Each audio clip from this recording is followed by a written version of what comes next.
पापमोचनी एकादशी का महात्म्य। भगवान श्री हरि श्री कृष्ण के श्री मुख से आमल की एकादशी व्रत की कथा और महात्म्य सुनने के बाद युधिष्ठिर बोले, युधिष्ठिर, हे मधुसूदन, आपके श्री मुख से फाल्गुन माह के शुक्ल पक्ष को आने वाली आमल की एकादशी की कथा और महात्म्य सुनकर मैं तृप्त हो चुका हूँ और अब मैं चैत्र माह के कृष्ण पक्ष को आने वाली एकादशी के बारे में जानने को इच्छुक हूँ। इस एकादशी का क्या नाम है? इस एकादशी का क्या विधि एवं विधान है? इस एकादशी व्रत के करने से किस पुण्यफल की प्राप्ति होती है? इस एकादशी व्रत में किन देवता का पूजन किया जाता है? यह सब मुझे विस्तारपूर्वक बताने की कृपा करें। श्री कृष्ण, हे धर्मराज, चैत्र माह के कृष्ण पक्ष को आने वाली एकादशी को पापमोचनी एकादशी के नाम से जाना जाता है। इस एकादशी के व्रत करने से मनुष्य के सभी पाप नष्ट हो जाते हैं। इस एकादशी व्रत के फल स्वरूप मनुष्य अपने अंत समय में मेरे परम धाम वैकुंठ लोक को प्राप्त होता है। अब मैं तुम्हें इस पापमोचनी एकादशी की कथा सुनाने जा रहा हूँ। पापमोचनी एकादशी व्रत कथा। एक समय की बात है, जब राजा मांधाता महर्षि लोमश के आश्रम पहुंचे और उनका आशीर्वाद ग्रहण कर उनसे पूछने लगे, राजा मांधाता, हे मुनिश्रेष्ठ, आप धर्म के गुह्यतम रहस्यों के ज्ञाता है, अतः आप मुझे इस नश्वर संसार में मनुष्य के पापों का मोचन किस प्रकार हो सकता है? कृपा कर कोई ऐसा सरल और सहज उपाय बताएं जिससे मनुष्यों के पापों से उन्हें मुक्ति मिल सके।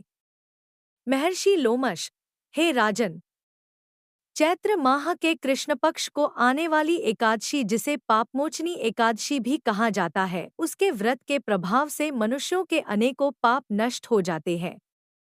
आज मैं तुम्हें उसी एकादशी की कथा सुनाने जा रहा हूँ, अतः तुम इसे ध्यानपूर्वक सुनना।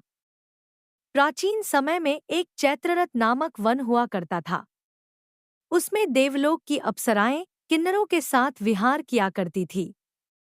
इस वन की खासियत यह थी कि यहाँ सदैव वसंत का मौसम रहा करता था, अतः यहाँ विभिन्न प्रकार के सुगंधित पुष्प हमेशा खिला करते थे। कभी गंधर्व कन्याएं यहाँ विहार किया करती थी तो कभी देवेंद्र अपने अन्य देवताओं के साथ यहाँ क्रीड़ा करने आया करते थे। उसी वन में मेधावी नामक एक ऋषि भी थे जो सदैव अपनी तपस्या में लीन रहा करते थे। वे परम शिवभक्त थे। एक दिन मंजुघोषा नामक एक अप्सरा ने ऋषि मेधावी को मोहित कर उनकी निकटता का अनुचित लाभ उठाने की चेष्टा की, इसलिए वह कुछ दूरी पर बैठ हाथों में वीणा धारण कर मधुर गान गाने लगी। उसी समय परम शिवभक्त महर्षि मेधावी को स्वयं कामदेव भी जीतने का प्रयास करने लगे।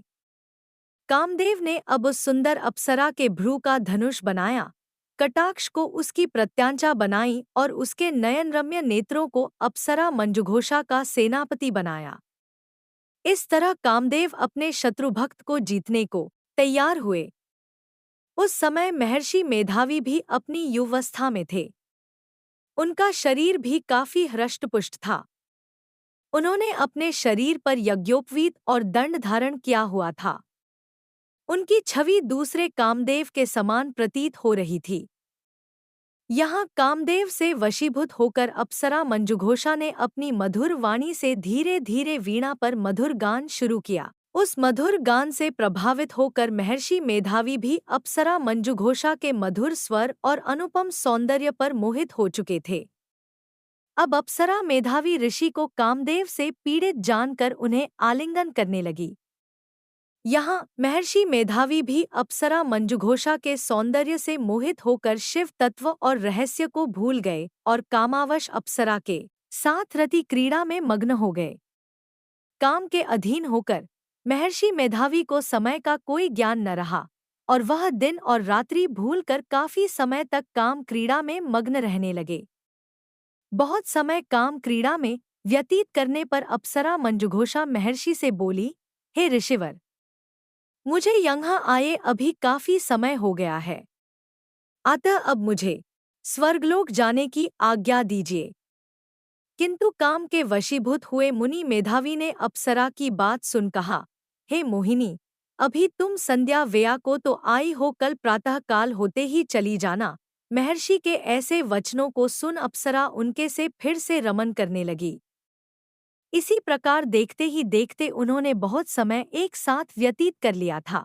बहुत समय बीत जाने पर एक दिन फिर से अप्सरा मंजुघोषा ने महर्षि से कहा, हे मुनिश्रेष्ठ, अभी बहुत समय बीत चुका है, अभी मुझे पुनः स्वर्गलोक जाने की आज्ञा दीजिए। मुनि ने इस बार भी अप्सरा के वचनों को गंभीरता से न लेते हुए कहा, हे रूपसी, अभी कहाँ इतना समय व्यतीत हुआ है, कुछ दिन और ठहर जाओ। इस बार महर्षि की बात सुन अप्सरा ने कहा, हे मुनिवर, आपकी रात्रि तो बहुत लंबी है। आप स्वयं ही सोचिए कि आपके पास आए हुए मुझे कितना समय बीत चुका है।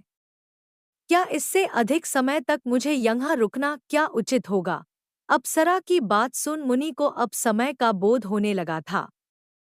जब उन्होंने गंभीरता पूर्वक सोचा तो पता चला कि उन्हें इस अप्सरा के साथ रमण करते हुए कुल 57 वर्ष का समय बीत चुका था। अब उन्हें वो अप्सरा काल के मुख के समान प्रतीत हो रही थी। इतना अधिक समय भोगविलास में व्यतीत हो जाने के कारण अब उन्हें उस अप्सरा पर क्रोध आने लगा था। अब वह अपनी भयंकर क्रोधाग्नि में जलते हुए उस तप नाश करने वाली अप्सरा को भ्रिकुटी तान कर देखने लगे। अधिक क्रोध के कारण उनके अधर कांपने लगे और इंद्रियां बेकाबू होने लगी।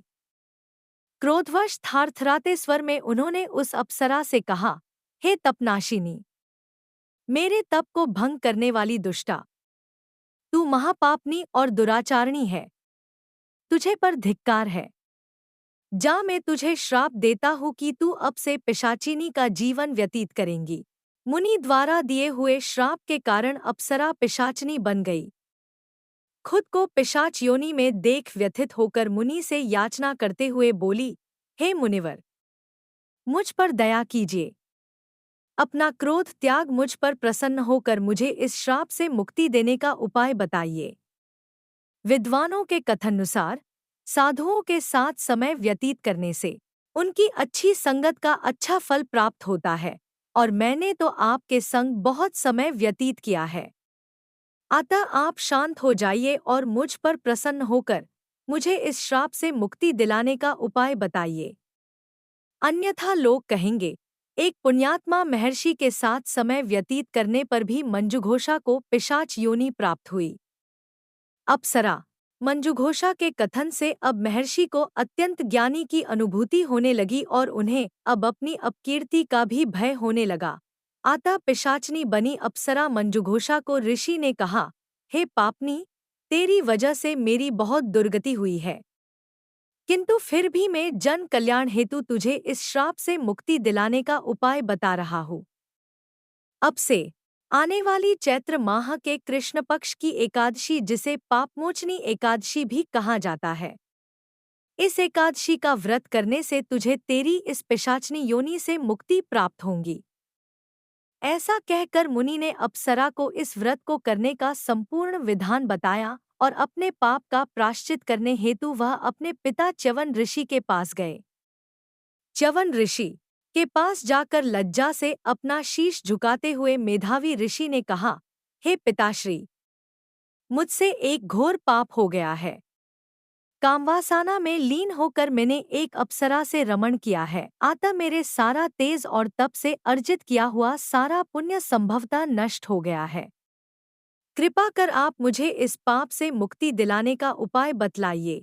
च्यवन ऋषि ने सारा वृतांत सुन कहा, हे पुत्र, निश्चित ही तुमसे घोर अपराध हुआ है। अतः इस अपराध से मुक्ति प्राप्त करने हेतु तुम्हें आने वाली चैत्र माह के कृष्ण पक्ष की एकादशी, जिसे पापमोचनी एकादशी भी कहा जाता है, उसका श्रद्धा और भक्तिपूर्वक व्रत करने से तुम्हारे सारे पापों से तुम्हें मुक्ति प्राप्त होगी। अपने पिता च्यवन ऋषि के परामर्श से मेधावी ऋषि ने श्रद्धापूर्वक पापमोचनी एकादशी का व्रत किया। इस व्रत के प्रभाव से मेधावी ऋषि के सारे पाप नष्ट हो गए। उधर मंजुघोषा अप्सरा ने भी पापमोचनी एकादशी का विधि विधान से व्रत अनुष्ठान किया और उसे भी इस व्रत के प्रभाव से अपनी पिशाच योनि से मुक्ति प्राप्त हुई और इसी के साथ ही वह पुनः अपना सुंदर देह प्राप्त कर स्वर्गलोक की ओर चली गई। लोमश ऋषि ने कहा, हे राजन, इस पतित पावानी पापमोचनी एकादशी का व्रत रखने से समस्त पापों का नाश होता है। जो भी मनुष्य इस एकादशी व्रत कथा का श्रद्धापूर्वक श्रवण या पठन करता है, उसे सहस्त्र गौ दान का फल प्राप्त होता है। इस व्रत को करने से ब्रह्महत्या करने वाले, मदपान करने वाले, स्वर्ण चुराने वाले, आग में गमन करने वाले जैसे जटिल और महापाप भी नष्ट हो जाते हैं और मनुष्य अपने अंत समय में स्वर्गलोक को प्राप्त करता है।